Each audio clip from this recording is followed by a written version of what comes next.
co si jít, kde budete bydlet, jak se budete stravovat, co tam chcete a tak dále a tak dále. Jenom hazardér spoléhal na štěstí. Jo, ale když je třeba autobus někoho, nebo vlak má zpoždění, tak jediné štěstí vám dopomůže v cestě dál. Třeba že zeleného je otevřela pneumaty, a nebo že nepřípadně zpoždění vlak ještě neodjel. Ale ty ženská, když se tam zpět máme tam ještě něco? Ano, ještě se tam něco děje. Poslal jste to pravý, jo?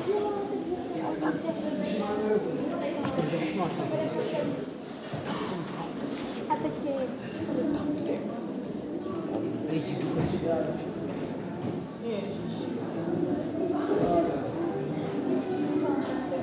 Hezké odpoledne, dámy a pánové.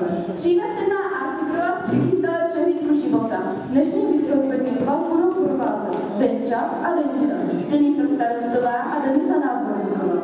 Vzpomínám si, když jsme byli malí, lezli jsme po štítech, všechno nás zajímalo, vše bylo nové a tajuplné. Bylo to tak skvělé období. Miminko má na sobě padnoucí pyžamko, klínkáček, kdyby se stala nehoda s dítem, chrastítko, rudlík, kdyby se počul klidník, teplé babučky a píšáčka na hraní.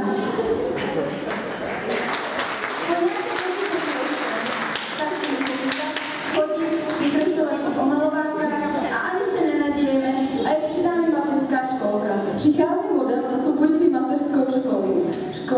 Školačka má na sobě šortky z kšantí, bílé tričko a jako doplněk baťůžek a klasický účes. I toto období teče jako voda a je čas jít do školy. Řada domácích úkolů, povinností, nových kamarádů, učitelů, zkušeností, zkrátka 9 let povinné školní docházky. Školačka zvolila lehkou halenku, podkolenky, sukni a co by to bylo za školačku bez tradiční čtveraté aktovky. A začala nás pustit do puberta. Oběti si klade s láskou, problémy z kluky, trápí nás výsled. Musíme si hlídat se moderní, abychom nebyli pozadu. Pubertální mládež volí spíše extrémnější variace. Dívka má na sobě žluté stylové kalhoty, kostkovanou mikinu a jako doplněk sluchátka a kšiltovku. Pokračují studiem na středních školách a učební obory. Někteří se po maturitě dostanou i na vysoké školy. Ani tato studentka nezůstává pozadu. Má u sebe plnou chytných knížek a zvolila lehké tričko, kraťácky a u sebe má svého psa Dance.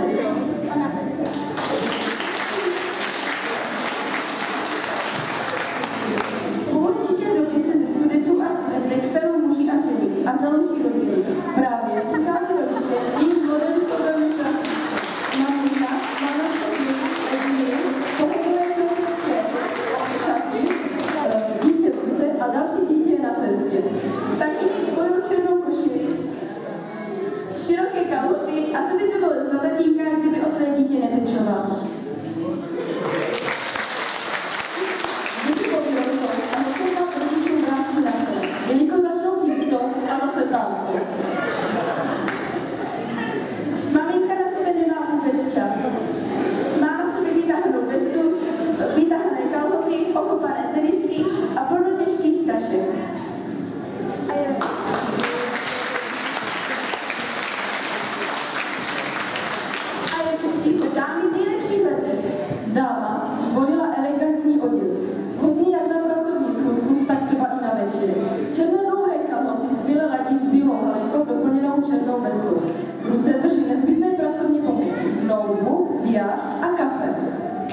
Děkuji.